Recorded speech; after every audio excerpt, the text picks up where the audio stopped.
See Srimad Bhagavatam, Canto 11, Chapter 9, entitled Detachment from All That Is Material.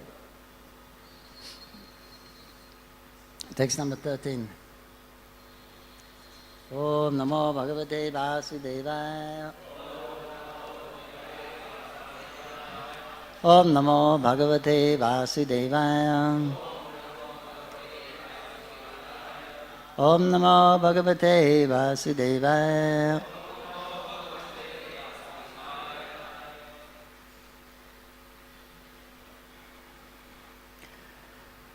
Tadaivam Atman Avarhutya Chitto Naveda Kinchat Pahir Antaramba Yateshu Karo Nipatim Brajantam Esho Gadatmana Tadarsha Parshve Tadaiva Matmanya Ruda Chitto Naveda Kinchit Parir Antarambha Yateshu Karo Nipratim Brajantam Esho Gadatmana Tadasha Parshve Tadaiva Matmanya Avaruta Chitto Naveda Kinchit Pari Antarambha Yat Eshu Karo Nipatim Brajantam Esho Gadatmana Tadasha Parshve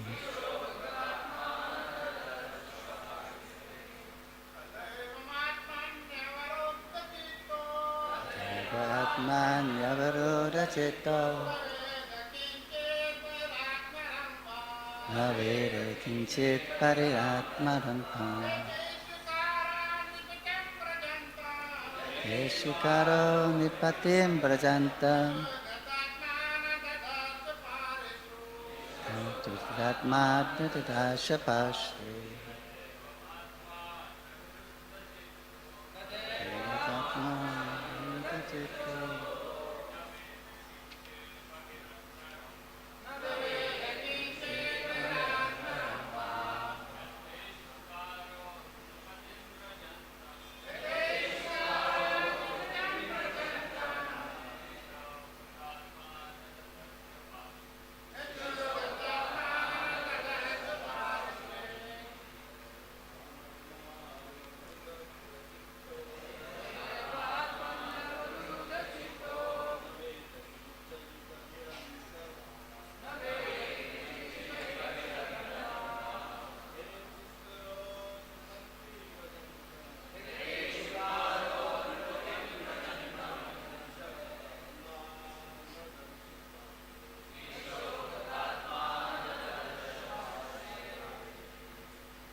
Tada, at that time, evam, thus, Atmani, in the Supreme Personality of Godhead, Avarudha, fixed, Chittaha, the mind, Na, does not, Veda, no, Kinchit, anything, Bahi, outside, Antaram, inside, Va, either, Yatha, just as, issue of arrows, Karaha, a maker, Nirpatim, the king, vrajantam, going, ishau, in the arrow, gata atma, being absorbed, Naradarsha, did not see, parshve, right next to him. Translation purpose by Divine Grace C. Bhaktivedanta Swami Srila Prabhupada, founder Acharya of the International Society of Krishna Consciousness. Thus, when one's consciousness is completely fixed on the absolute truth, the Supreme Personality of Godhead, one no longer sees duality or internal and external reality. The example is given of the arrow maker who was so absorbed in making a straight arrow that he did not even see or notice the king himself who was passing right next to him. Please repeat. Thus, when one's consciousness is completely fixed on the absolute truth, the Supreme Personality of Godhead, one no longer sees duality or internal and external reality. The example is given of the arrow maker who was so absorbed in making a straight arrow that he did not even see or notice the king himself who was passing right next to him. Purport. It is understood that when the king moves on a public street, he is heralded by kettle drums and other musical instruments, and is accompanied by soldiers and other members of his retinue. Thus, despite this royal extravaganza passing right by his workshop, the arrow maker did not even notice because he was completely absorbed in his prescribed duty of making an arrow straight and sharp.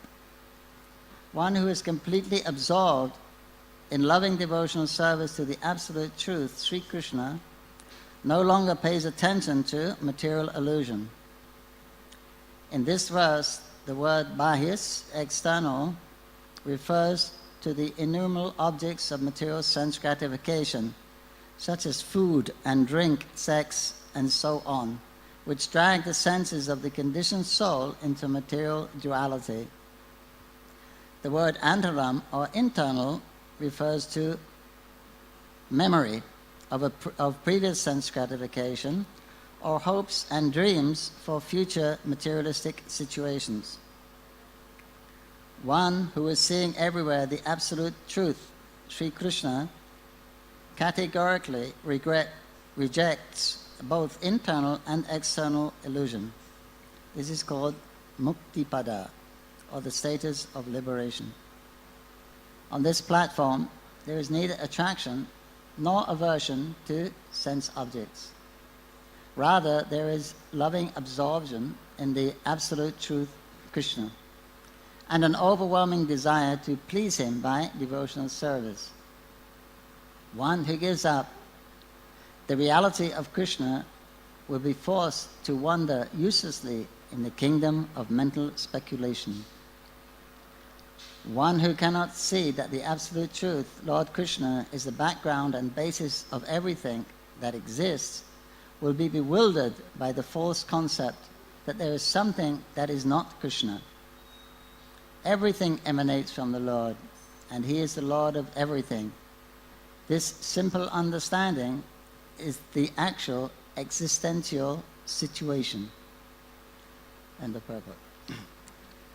Omaigantanandasya gyanangananslakaya chakshurvitana tasmai Sri Gurave Namaha. Ma Om Vishnu Padaya Krishna Prasthaya Bhutare Srimati Bhaktivedanta Swami Nityanamane Namaste Saraswati Devi Gauravani Prachanine Nirvishesha Shunyavadi Pastarasatani.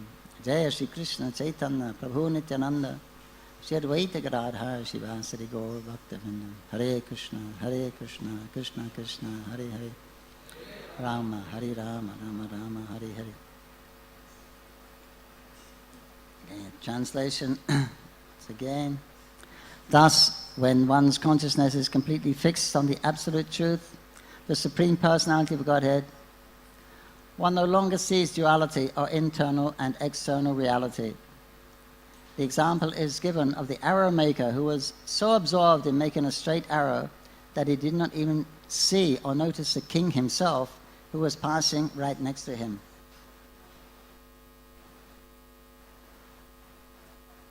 This chapter is talking about the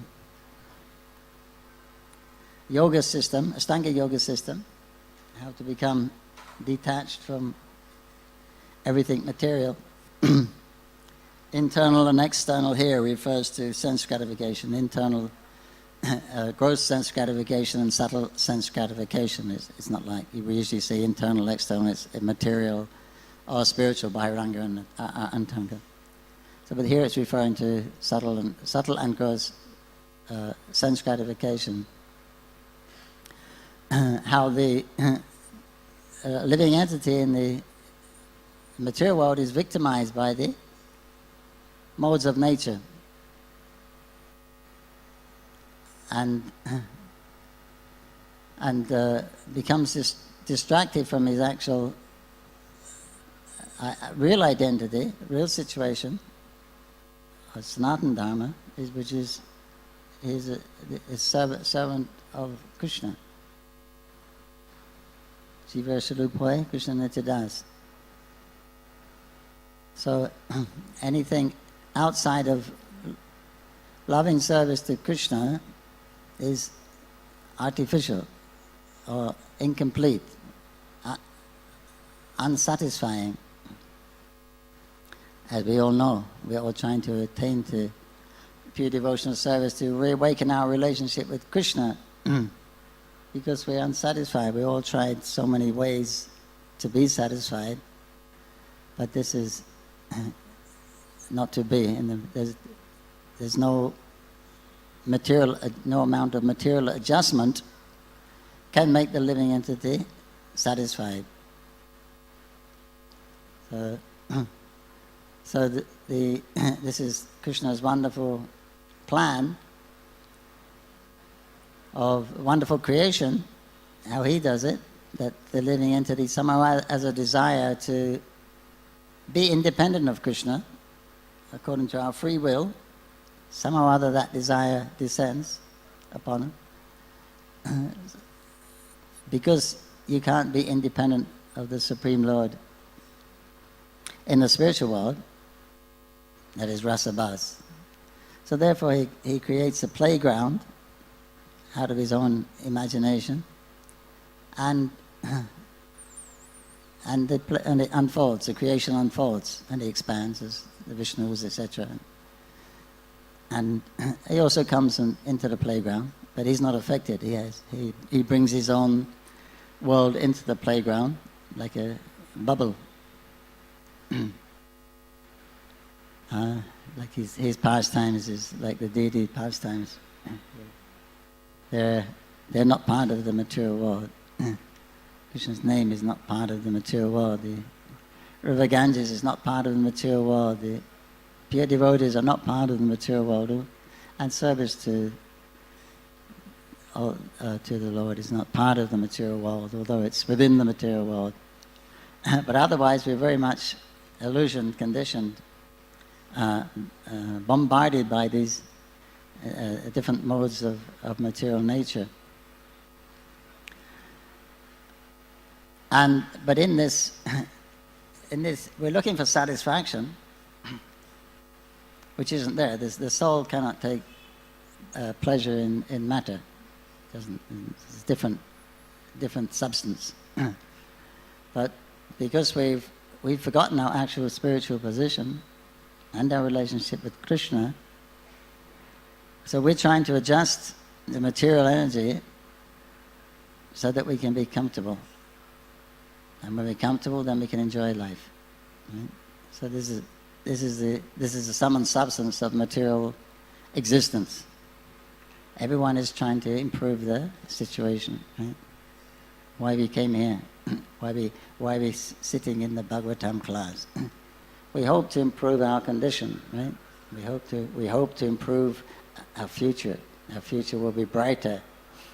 Why do we do anything?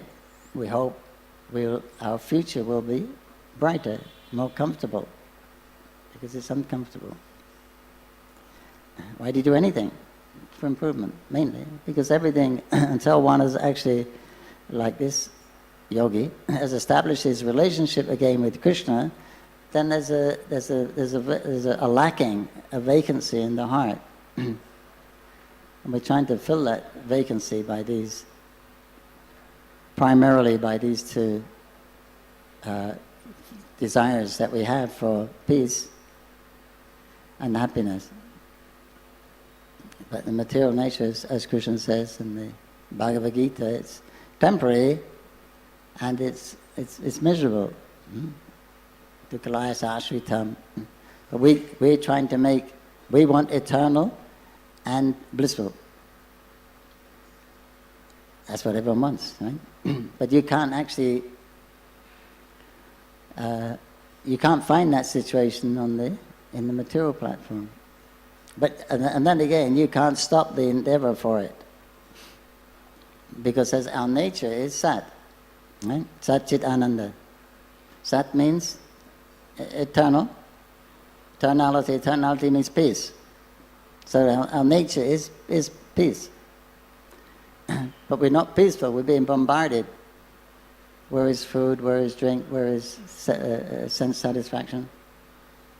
All the time we're being bombarded. It's the nature of the material energy like that. So we're not left for a moment. We're very busy trying to fulfill these demands of the bodily demands, of which we're not the body, but still, when you're in the body, that body has the demands, and we can't tolerate all of them. We have to address.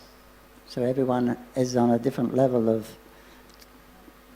Everyone has a different tolerance level, how much you can tolerate, before you have to address your material existence. The yogis, they practice austerity, renunciation, etc. We have a different method, but in any case, everyone is doing the same thing. They all want a better situation. Nobody is comfortable, because that experience of Sat is lacking. So you cannot stop that search, because it's unnatural. You're Sat. So we're searching for that reality. And that's the main drive in the material world. But the real thing is happiness. Why do we want peace? Because we can't be happy without peace. Krishna says that there's no peace. There's the question of happiness, he says in Bhagavad Gita. No question of happiness without peace. So first you have to, when there's danger, you don't think about enjoying, right? When you're really hungry, you don't think about enjoying, except food. You have to deal with the immediate problem. When you're secure, when you're comfortable, then you can make program to actually enjoy it. So that takes up most of one's life. It's called defending. Right? And you can group eat in, sleep in, under the defense, and then there's enjoying. But those other three, for preservation of one's life, continuation, they all come. You can group them all under this defense. And you see in the world today, the defense is the biggest budget generally of any nation. They spend a lot of money on defense because it's necessary. Because we're very vulnerable here. So, but the real business is to actually enjoy, and that you can't stop. Also, you can't stop the desire to enjoy, because that's the Haladini Shakti. That's our Haladini portion. We are enjoyers by nature. We're secondary enjoyers. Krishna is the supreme enjoyer, but we have the relationship with him is enjoying. It is Ananda. It is his enjoyment. It is the Haladini Shakti. So we have a portion of that, we're made of that also, that portion of Haladini. But we're not experiencing bliss. So their first thing is to remove the obstacles, get comfortable, then you can think about enjoying. So this is the material existence is going on like that. So you cannot stop this, you see. You cannot stop this endeavor, because if you stop that endeavor, then you're a free man. I think you just stop those two things, give up those two things, the desire to control your future, the desire to enjoy the future, you're a free person, a liberated person. There's only two things, but not so easy to give up. We're so addicted to being controllers, to control our environment, to shape our future. We're so addicted to it. Krishna's energy is so wonderful. I mean, he's got us, Maya Devi's got us all running around and shackled by this sense gratification. That we don't even need to be chained in the material world. We're attached to it. We don't want to let go. We're trying to, in the prison, we're trying to paint the bars and put nice curtains up. And that's not perfection. You know? Perfection is to actually get out. So this is the samsara. How you get out of this? So only by awakening to one's actual real identity, one can come free from this endeavor, this materialistic endeavor, useless endeavor. As I mentioned here, what was the word? Toil uselessly in the material world.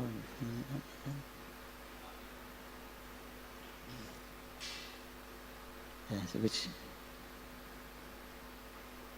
one has to rise above ordinary social customs which distracts the living entity towards useless sense gratification.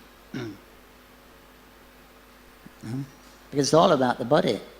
You know? The body is so dear because I think I'm the body. The body is so important. And the body means the senses. So the most important thing is sense gratification. Most important thing is happiness. That's what we want ultimately. So you get happiness through the senses. The body is dear because the soul is there. The body is dear. When the soul goes, the body is not dear for anyone. The soul is dear because it's part of Krishna. He's all attractive. So the soul is also attractive. So when the soul leaves the body is not attractive. But while it's there, the body is very attractive. Especially our body. Our own body is more attractive than any other body. We wouldn't want to be anyone else. Right? I'll take your beauty, your riches, your strength, your fame, your learning, your beauty, but I want to be me. I don't want to be you. Because I like me. I like being me. You know? This is the illusion that we're in. So the identification of the self with the body, and of course the self always exists, so naturally that identity is there. But this is the cause of all the root cause of all the problems, misidentification with us. So here is explained how the yogi should meditate actually on the Supreme Lord. This is the perfection of yoga. Because generally the yogis, very often they'll go for the impersonal, or at least come to realize their Brahman, which is also essential. One has to realize one is Brahman. One has to be, Prabhu said, to know Vasudeva, one has to become Vasudeva. To enter the sun planet, one has to have a body made of fire. To enter the spiritual world, to have a relationship with Krishna, you have to have a spiritual body. So to know Brahman, you have to become Brahman. Otherwise, we can't get there.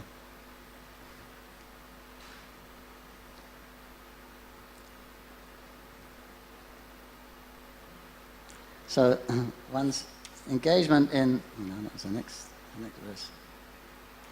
Some things in the purport. So Prabhupada is given this example, which is in the shloka also, how the arrow maker. He's making his arrows, and he's so absorbed in making that arrow because it has to be very precise. You know, the straight, perfectly straight. The balance has to be perfect. The feathers have to be perfect.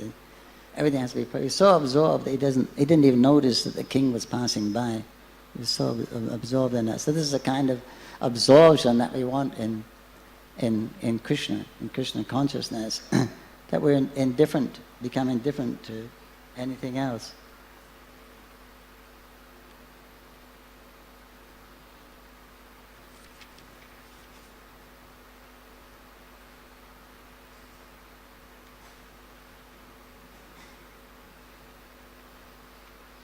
But first we have to understand that this endeavor for a comfortable situation in the material world is illusion. Unless you have this realization, or at least this firm conviction, then you don't get Krishna. You won't get love of Krishna. Because to get love of Krishna, you've got to give up the material world. And without knowledge, you won't give up the material world. Without knowledge, you won't become detached. Unless you actually understand what Maya is, and we're just making an ass of ourselves, trying to perceive Maya. If you don't realize that, then you'll still think, there is something for me. I can adjust. I can find a place. We can adjust. In the future, we can adjust, and things will be nice. This is everyone's dream. This is your subtle sense gratification. Everyone is dreaming like that. Right? All the books are like that, and all the adverts are like that. You know, you've got the dream home and the car and the wife. You know, this is the ultimate happen, but it doesn't work. It's not like that. But unless one understands that there's no satisfaction for the soul in matter, then you can't give up that pursuit for it. Because we have to have an alternative, because we have to have peace. We have to have happiness. We have to fulfill that need. There's a lacking in us. The Sat and Ananda. Chits are there, but these two are the main things. So therefore, that's why this idea of control and enjoy is so prominent, because they're the things that keep this material world moving. If you stop those two things, that's it. There's no need of a material world anymore.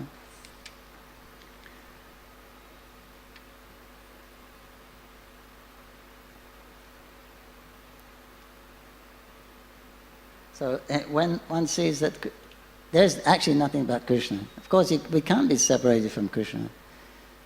Krishna's everything. It mentions here, Krishna's everything. Bhagavad Gita, Krishna says also, Hamsavasya Prabhu, that everything is emanated from me.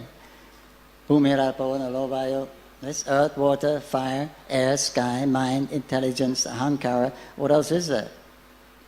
That's all we can perceive. There's nothing else. Right? There's nothing else. That's all Krishna's energy. So there's nothing but Krishna. Anything you see and any product of that, sound or sensation, it's Krishna. It's coming from Krishna. Because it's his energy. And it's working under his direction. And then Krishna says in the next chapter, next shloka of Bhagavad Gita, that above these energies, these 8 energies, there is a superior energy, the living entity, that's us, who are all trying to exploit the resources of the material nature. Illusion. We are the superior energy, but we're concerned with the inferior energy. That's our focus. This is Maya. Because we've lost, Krishna's covered us with forgetfulness. The first thing you get is Krishna's Maya. When we come into the material world, he takes away remembrance of him. Otherwise, the material world would be no fun. If we remembered Krishna, that Krishna is the Supreme Personality of Godhead, I am his eternal servant, there's no fun in the material world, right? You couldn't try and be somebody, do something, and leave your carbon imprint. So Krishna takes away that remembrance of him. And so then there's me, and there's, well, you know, there's a vacant spot. I could take that spot also. I could be in the spotlight. I could be the center of attraction. Therefore, your sports, politics, music, acting, well, everyone wants to be a star, right? Everyone wants to be in your class, in exams, everyone wants to be top. So then there's recognition. Because if I'm top, then everyone's looking at me. This is how everyone is thinking like this. Right? Well, everyone wants to be successful, right? We want to be top. Whatever we do, we would like to be top. It's a nice feeling. Feeling of recognition. Different, special from not ordinary. And that's Krishna's position. He is special. He is very extraordinary. And he's worshipped by everyone. But if we can be worshipped by, if we become a star, we can be worshipped by thousands, or a sports hero, or even worshipped as the master of a house by, wife and children, something. This is how the material world is going on, and nobody gets tired of it. Rarely. We need someone actually to come and wake you up and tell us what is actually going on. Well, you won't figure it out yourself. Nobody will come to this understanding themselves. Not possible. How will you? How could you understand what this creation is, what it's for, how it works? The creation was here before we were part of it. So you'll never understand. You could become self-realized. You could understand you're nothing to do with this material world by introspection, and you could understand that there's a greater power than me. That's as far as you can go by yourself. Then you have to take help, shelter of the scripture, sadhus, etc., to find out what you actually are and who that higher person is. Because I'm not doing everything, I'm not controlling everything. But eventually you have to take shelter of the scripture. And so Krishna consciousness is called the positive alternative. Otherwise there's no alternative to material life. The renunciates, they try to give it up. The karmis, it means pious people, they want to enjoy life, and they go to Krishna, they're religious, and they enjoy life in a spiritual way. They're called karma yogis.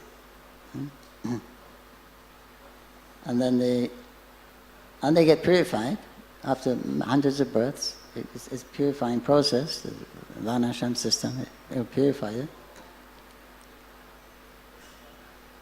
Until the intelligence is purified enough to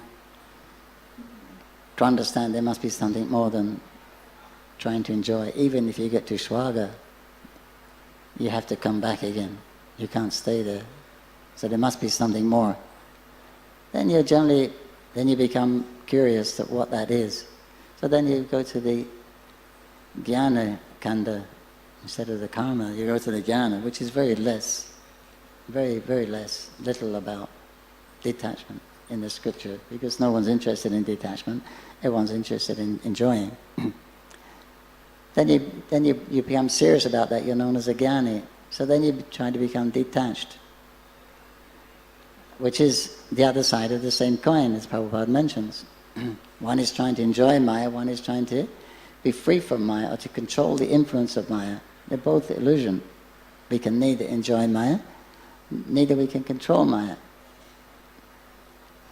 Maya is enjoyed by Lord Shiva, and she is controlled by Lord Shiva, and sometimes he has a hard job to control her. So not for us. That's another category, not for us. But we're thinking Purusha. We're thinking we can enjoy. Both man and female, man and woman, we're both thinking that we are the Purusha.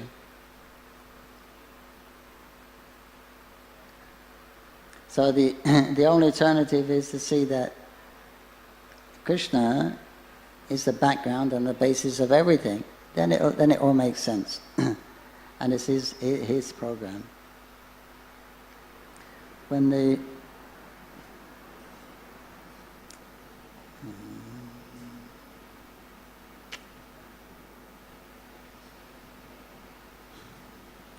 So the consciousness here, mentioned in the purple, one who is seeing everywhere the absolute truth Krishna, categorically rejects both internal and external illusions. This is actually liberation. The karmis, they're trying to enjoy material energy. The jnanis, they try to reject or control the material energy. But the bhaktas, they do neither of those things. They don't try to enjoy, they don't try to control it. They don't try to enjoy the body, they don't try to get out of the body. Just Krishna. We just service to Krishna. That's the alternative to either enjoying the senses or trying to become free from the senses. The only alternative is Krishna, which is the platform of liberation. But unless, but that only on the platform that we're speaking about in this shloka, this is coming from the platform of realization. We're practicing, but we may not have the realization. But even the practice is a liberation. While we're in this room now, in this transcendental hall, we're all liberated if we're hearing this subject matter of Krishna consciousness. But we don't feel liberated, right? We don't think we're self-realized, but we're actually liberated at this moment, because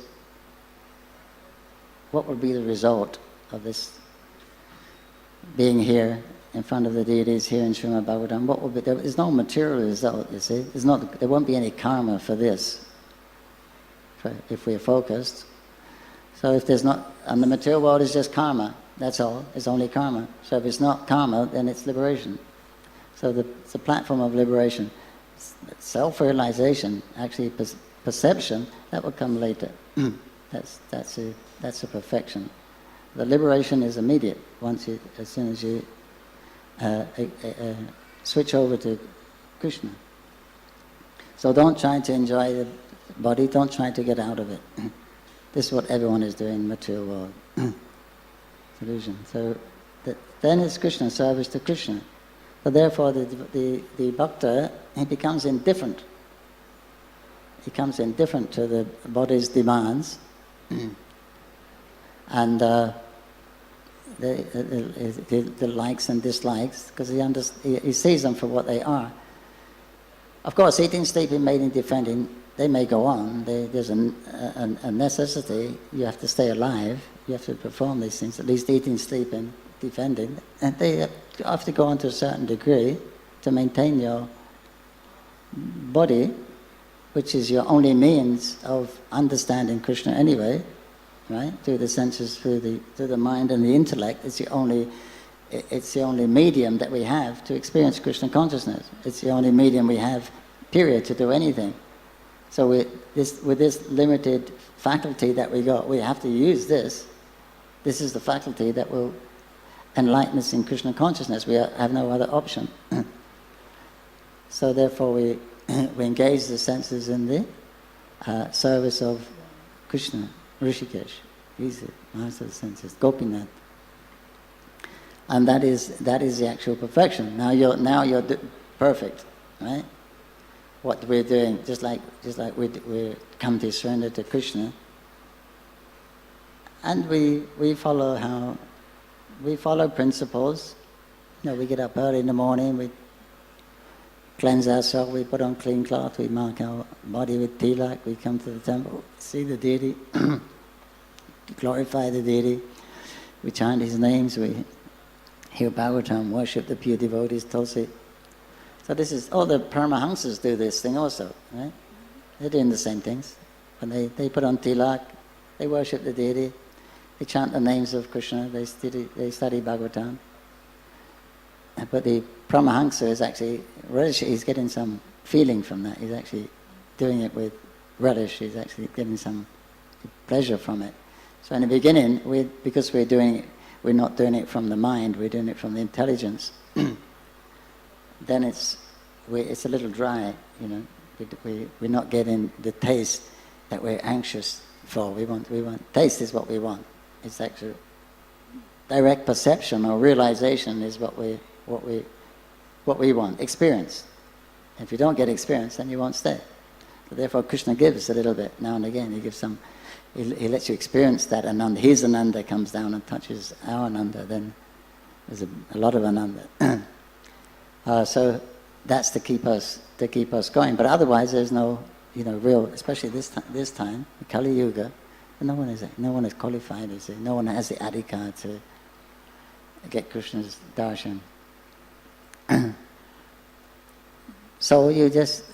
Mahaprabhu has come, Krishna has come in his very merciful form, and he's not considering adhikar.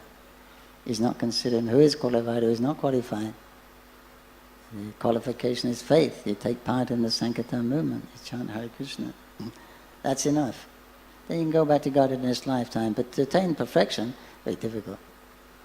To attain siddhi in lifetime, to get these siddhis is very difficult. We'd like them, everyone talks about them, to get to the platform of nishta, siddhi, Brahman realization, ruchi, ashakti, bhava prema.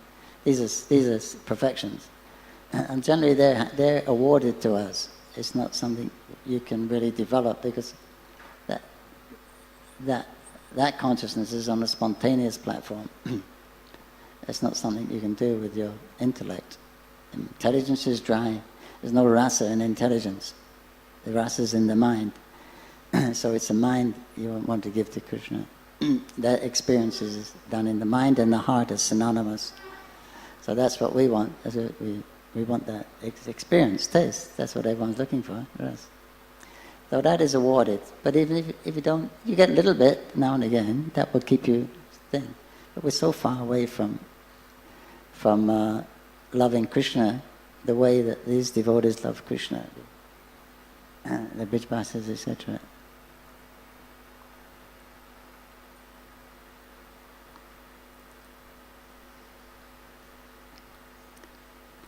But still,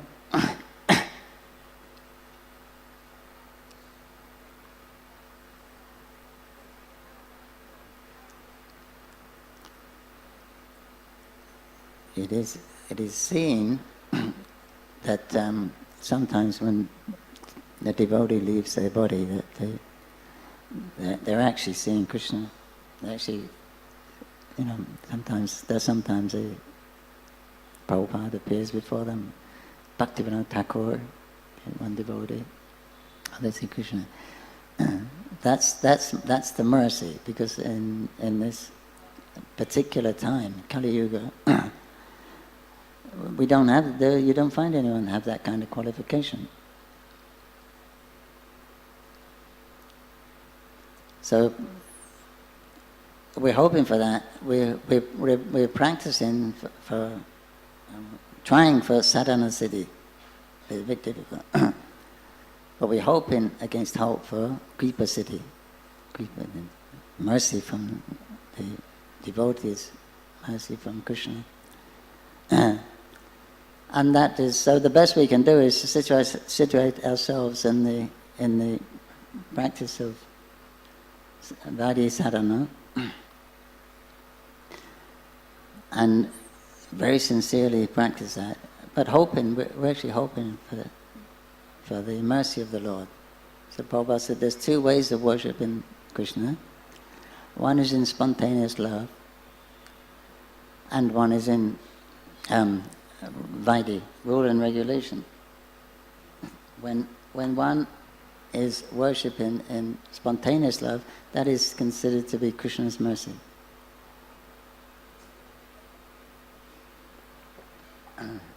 And yes, when one is worshipping spontaneous, that is considered Krishna's mercy. When one is worshipping in Vaidhi, it's doubtful whether Krishna's mercy is involved at all. Hare Krishna. In other words, Krishna is only interested in bhav. Oh, this Golok Krishna, Govinda, Gopinath. He's only interested in affection. So he's appearing with us as a super soul, but the super soul is not very merciful. He'll let you do whatever you want, super soul. If you engage in activities that will take you away from Krishna consciousness, he'll give you the intelligence to do it if you want to do it. So he's not merciful. He's not merciful like the guru. Don't do this. Don't do this. Stop that nonsense. You chant Hare Krishna. So he's with us. He's come with us in all of our bodies. He's traveling with us wherever we go, waiting for us to turn to him. Then he gives the proper direction. Of course, when one actually surrenders to Krishna, when one comes to that platform, and then Krishna becomes your Istadeva, takes the place of the Paramatma. Paramatma only functions in the material world. Yeah, so it's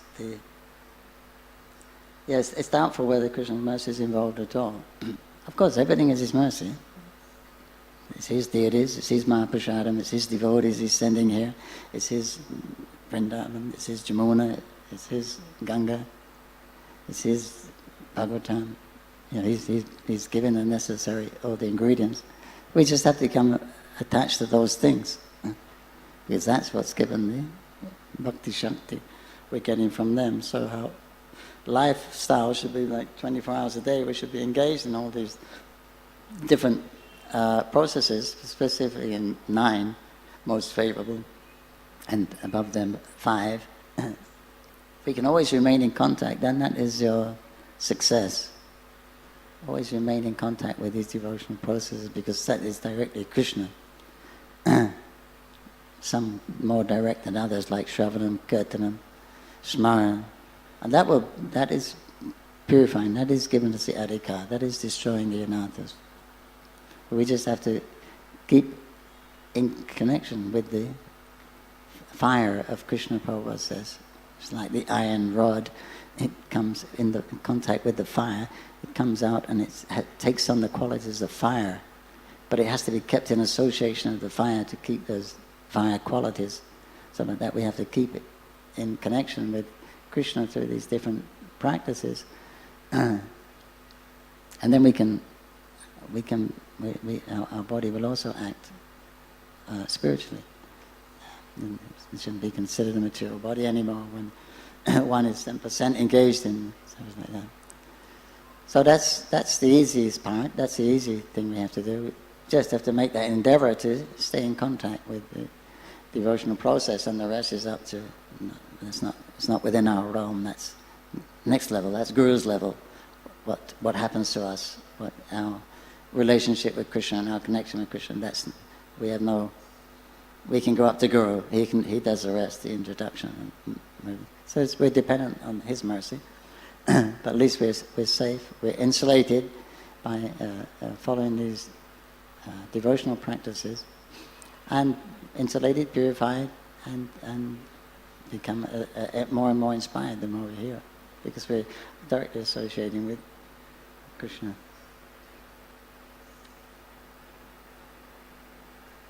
So this is by becoming attached to Krishna, it's the only way that one can actually become detached from all that is material.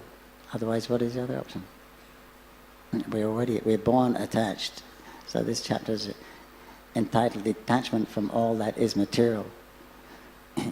There's no question of being detached. There's no question of giving something up. You've got to do something. You have to be attached. You have to do something. So you become attached to Krishna. You do something for Krishna. There's no question of doing nothing. It's becoming detached. What's your position? You become detached from, what are you? We're not Buddhists. Become nothing. Sunyavad, become nothing. There's no such thing as being nothing. We're thinking, feeling, living entities, willing living entities. That's our situation. We can't change that fact. So it's also artificial to try to become detached. One has to become attached. Attachment to Krishna is detachment from the material world. And that's the only safety. That is the actual constitutional position. That is your home. That is your back to Godhead. That is the actual refuge, the peace and the happiness that we're actually looking for. We'll only find it there at the lotus feet of Krishna. Hare Krishna, Krishna Krishna, Hare Ram, Rama Rama, Hare Hare, Srimad Bhagavatam ki, Sri Prabhupada ki jai, Chowpatty Bhaktavinda ki jai.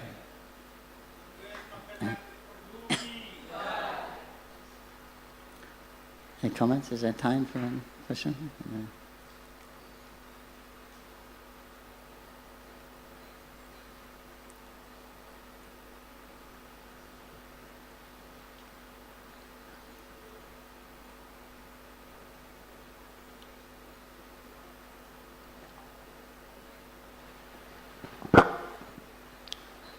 Hare Krishna, Prabhu. Thank you very much.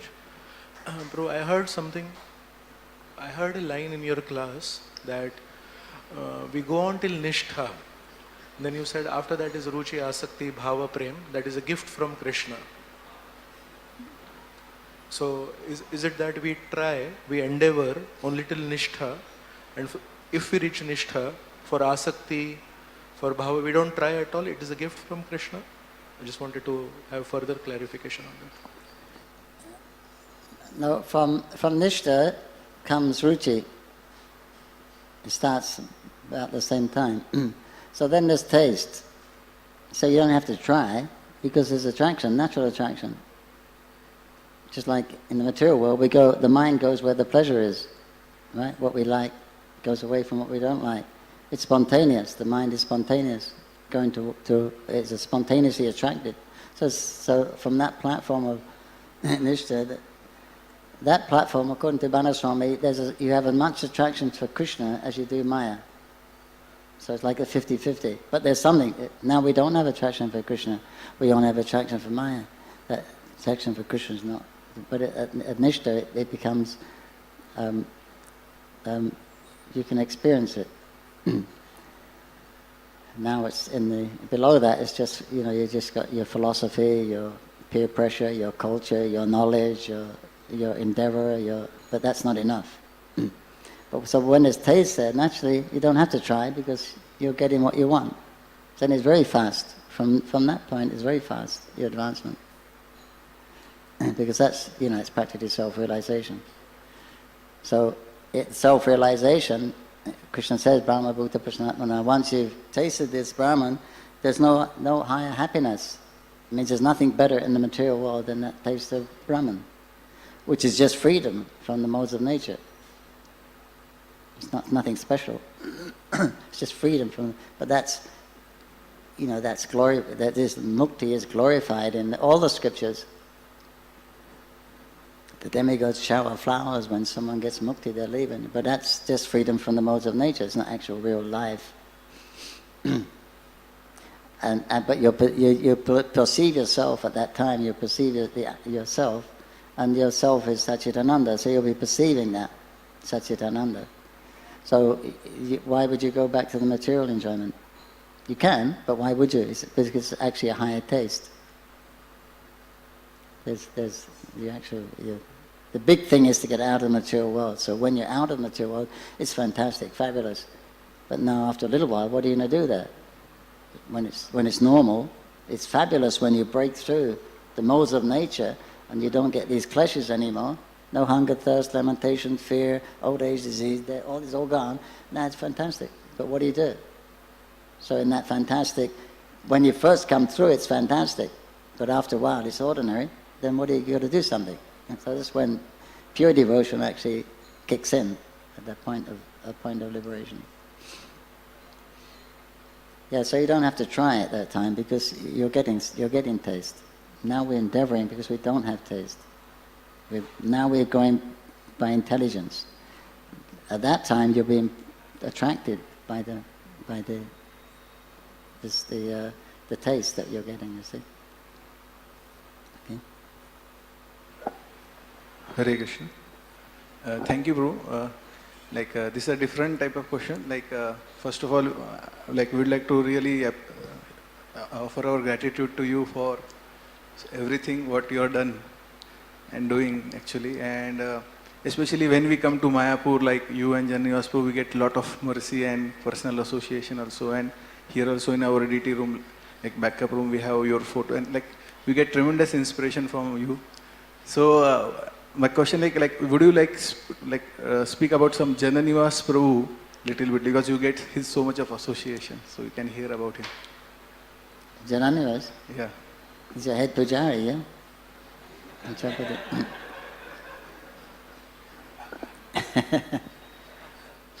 Well, he's my guru, so he brought me to Krishna consciousness. I wouldn't be here if it wasn't for him. So. Yeah, great soul. Great conditioned soul.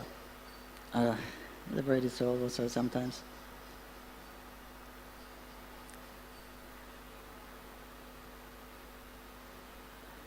He likes to tell the story of how he's an ordinary soul.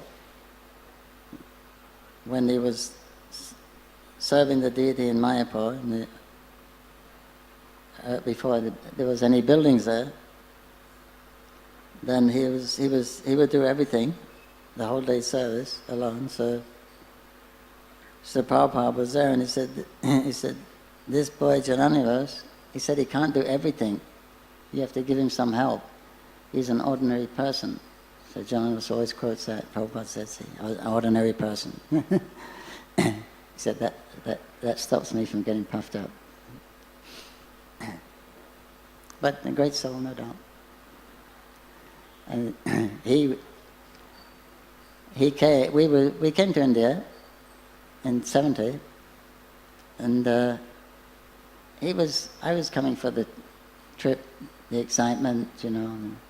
And he was coming. He was actually sincere, he was searching for self-realization.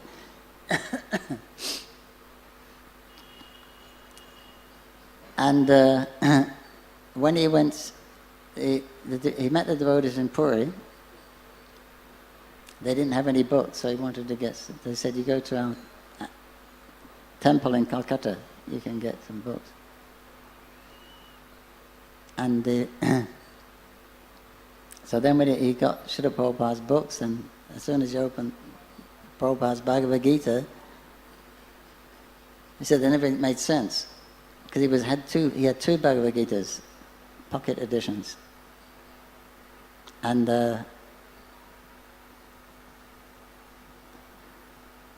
might have had, probably. I had a Gita press one, which is a bit better. There was no purple, but he was that.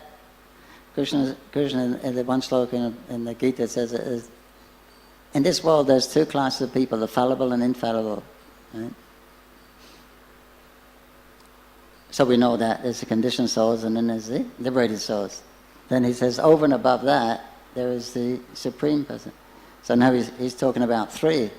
So this is out of our concept, you know, either, you know, everyone was kind of Mayavadi tainted, so, you know, when you're conditioned, then you're liberated, that's it. But what is this third? There's a third person, there's a third option here. That's the Supreme Person. So the other Bhagavad Gitas, they didn't comment on this. There's no purple, they didn't mention that one. But when Prabhupada's Gita said, yeah, that is Krishna, he's the Supreme Personality of Godhead. And then there's the liberated souls and against souls. That was it. And he never came out the temple. And 40 years later, he came to came to see his. He had to leave India to get a visa. But he was serious about it. He walked into the temple, never came out for 40 years.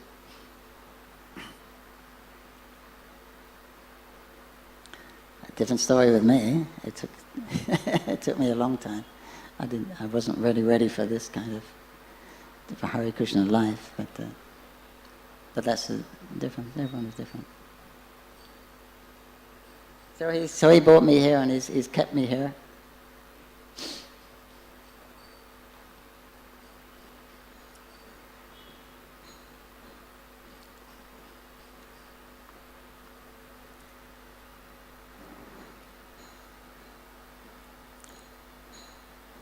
Jananivas Prabhu ki jai.